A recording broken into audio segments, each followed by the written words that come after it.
تو اون لحظه ای که نگام می کنی دارم آسمونو بغل می کنم. حالم خوبه وقتی صدا می کنی، حالم خوبه وقتی صدا می کنی، حالم خوب. اعوذ باللہ من الشیطان الرجیم بسم اللہ الرحمن الرحیم بہ نستعین انہ خیر ناصر و معین وصلی اللہ علی سیدنا و نبینا بالقاسم محمد وعلی آلہ الطیبین الطاہرین المعصومین اما بعد قد قال اللہ تبارک و تعالی فی کلامہ المجید وقولہ الحق وهو اصدق القائلین بسم اللہ الرحمن الرحیم ومن الناس من يقول آمنا باللہ وبالیوم الآخر وما هم بمؤمنین صدق اللہ العلی العظیم۔ پروردگار عالم آپ کو سلامت رکھے، آپ کی توفیقات خیر میں اضافہ فرمائے۔ سورہ بقرہ کی آیت نمبر 8 میں نے آپ کی خدمت میں تلاوت کی ہے۔ اس آیت میں خداوند متعال یہ ہمیں بیان کر رہا ہے، ہمارے لیے خداوند متعال نے اس آیت میں یہ درس رکھا ہے کہ منافق کے دو چہرے ہوتے ہیں، منافق کا ایک چہرہ نہیں ہوتا۔ وہ اس طرح سے زندگی کرتا ہے کہ اس کے در واقع دو چہرے ہوتے ہیں، ایک اس کا حقیقی چہرہ، اندری اور باطنی اس کا چہرہ، اندرونی چہرہ، ایک وہ جو آپ کو دکھا رہا ہوتا ہے۔ یہ ایک ایسی خصلت ہے جو مذموم ہے، جس کی مذمت کی گئی ہے۔ یہ انسان کمال کے راستے کو طے کرنے کے لیے یہاں پر خداوند متعال نے اس انسان کو خلق کیا ہے، لیکن اس انسان میں تصنع کی قدرت موجود ہے۔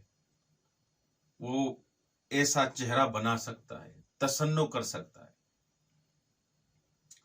حیوانات میں یہ چیز بہت کم ہے، حیوانات میں بہت کم ایسے حیوان آپ کو ملیں گے جن میں تصنع ہوگا، یعنی جو اس میں ان کی واقعیت ہوگی اور جو ان کا ظاہر ہوگا وہ تبدیل ہو۔ ایسے بہت کم حیوانات ہیں۔ جیسے آپ نے بلی کو دیکھا ہے، بلی جب شکار کرتی ہے چوہے کا یا مثلا کسی اور چیز کا، کسی جانور کا، تو وہ اپنے اس شکار کو حاصل کرنے کے لیے ایک عجیب و غریب ایک انداز اپناتی ہے تاکہ وہ سمجھیں کہ یہ کچھ نہیں کرے گی، یا ایسے انداز سے۔ تو حیوانات میں جو قدرت تصنع ہے وہ ہے، اکثر حیوانات میں نہیں ہے، لیکن جن حیوانات میں یہ تصنع ہے وہ بہت کم ہے۔ لیکن انسان جتنا تصنع کر سکتا ہے اتنا کوئی نہیں کر سکتا۔ انسان یہ جتنا فطرت پہ جیسے ان کو خلق کیا گیا ہے، اس ٹریک پہ چلے گا، اس سلسلے پہ چلے گا، تو اتنا اس کی زندگی خوشگوار بھی ہوگی اور اس کا نفاق بھی کم ہوگا۔ جیسے آپ نے بچے کو دیکھا ہے، بچوں میں اصلا منافقت نہیں ہوتی بالکل بھی۔ بڑی سی بڑی محفل ہو، بڑے سے بڑا جشن ہو، آپ کسی کے مہمان ہو، کیا ہو، وہ کہیں گے بابا مجھے یہ چاہیے۔ وہ یہ نہیں دیکھے گا کہ بھائی لوگ بیٹھے ہوئے ہیں کیا کہیں گے، نہیں بابا مجھے یہ کھانا ہے۔ اور اگر مثلا اس کی ماں یا اس کا والد محترم یا اس کا انکل یا کوئی بھی دوست جو ان کے والد کا ہے، جب کسی کا مہمان ہو کے جاتے ہیں، اگر کوئی چیز اس کو پسند ہوگی، اس بچے کو، اسے اگر کہیں گے کہ تمہیں یہ پسند ہے، وہ کہے گا پسند ہے مجھے۔ اگر اس کو رغبت ہوگی اس چیز کے کھانے میں تو وہ کہے گا بچہ میں کھاؤں گا۔ لیکن اگر بڑا ہوگا وہ تعارف کرے گا، یوں کرے گا، وہ کرے گا، میں نہیں کھاتا، حالانکہ وہ چیز شاید اس کو پسند بھی ہو، تصنع کرے گا۔ اور مجھے اب مثلا بھوک نہیں ہے، لیکن بچہ ایسے نہیں کرے گا۔ بچہ کیونکہ ابھی اس نے وہ رنگ تبدیل نہیں کیا، وہ فطرت والے بہترین انداز پہ ابھی موجود ہے، وہ کمال والے راہ پہ چل رہا ہے، اس پر زیادہ پردے نفاق کے اور ان چیزوں کے منافقتوں کے نہیں پڑے۔ اس حساب سے انسان جتنا بھی ان چیزوں کے پیچھے پڑے گا اس کا نفاق بیشتر ہوتا جائے گا، زیادہ ہوتا جائے گا۔ شہید مطہر رحمۃ اللہ علیہ ایک بہت اچھی چیز، آغا کی کتاب ہے آشنائی با قرآن، جو تقریباً تفسیر پہ مشتمل ہے، اس میں آغا لکھتے ہیں کہ آج کل کچھ الفاظ کے ہیں وہ منافقت پہ مشتمل ہیں، جیسے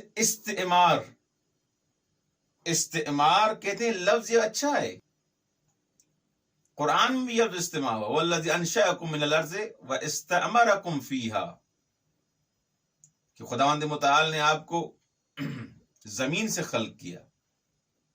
اب یہاں پر استعمرکم باب استفعال سے، وہی عمران والے مادے سے ہے، مادے عمران جہاں ایسے فارسی میں کہتے ہیں، یعنی آپ سے خدا نے یہ مانگا ہے کہ آپ اس زمین کو کیا کریں؟ آباد کریں۔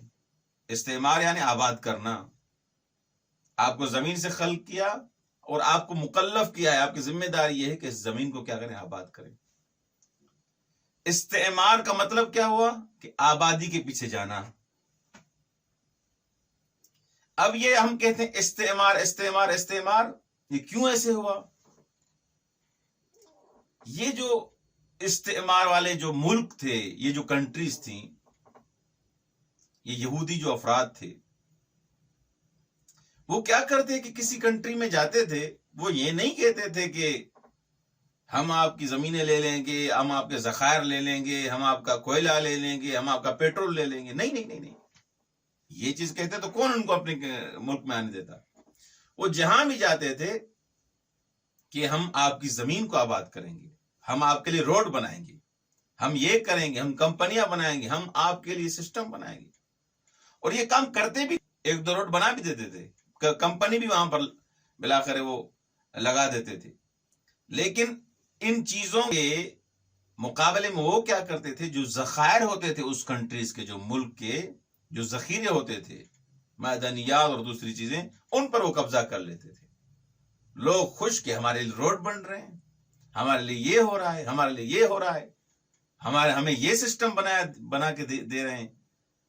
لیکن حقیقت میں پس پردہ وہ کیا کرتے ہیں؟ اس آبادی کا لفظ یوز کر کے پس پردہ وہ اپنے عزائم کے پیچھے ہوتے ہیں، درواقع وہ غصب کر رہے ہوتے ہیں۔ یعنی استعمار کو ایک لغت منافقانہ میں استعمال کیا گیا۔ تو یہ جو مسیحی مبلغ ہوتے تھے، جن کو مبشرین کہتے ہیں، تو یہ کیا کرتے تھے کہ جب بھی کسی ملک میں جاتے تھے اور وہ کہتے تھے کہ ہماری صفات یہ ہیں، ہم حضرت عیسیٰ علیہ السلام کی یہ چیز آپ کو سکھائیں گے، اور یہ کرتے تھے۔ لیکن ان کا اکثر جو سسٹم ہوتا تھا وہ یہ ہوتا تھا کہ ان کے جو ذخائر ہیں ان پر قبضہ کریں۔ ایک افریقائی شخص سے آگاہ نقل کر رہے ہیں کہ جب یہ یورپ والی کنٹریز میں سے یہ جو افراد آئے ہمارے پاس، تو اس وقت ہمارے پاس زمینیں تھیں اور ان کے پاس انجیل تھا، لیکن 40-50 سال گزرنے کے بعد انجیل ہمارے پاس آ گیا اور زمینیں ان کے پاس۔ کس نیت سے آئے تھے؟ کہ زمینیں ان سے ہڑپ لیں، زمینیں ان سے قبضہ کریں زمینوں پر۔ لیکن نیت کیا تھی؟ ہم مبلغ بن کے آئے ہیں، ہم مبشر بن کے آئے ہیں، ہم آپ کی اصلاح کے لیے آئے ہیں۔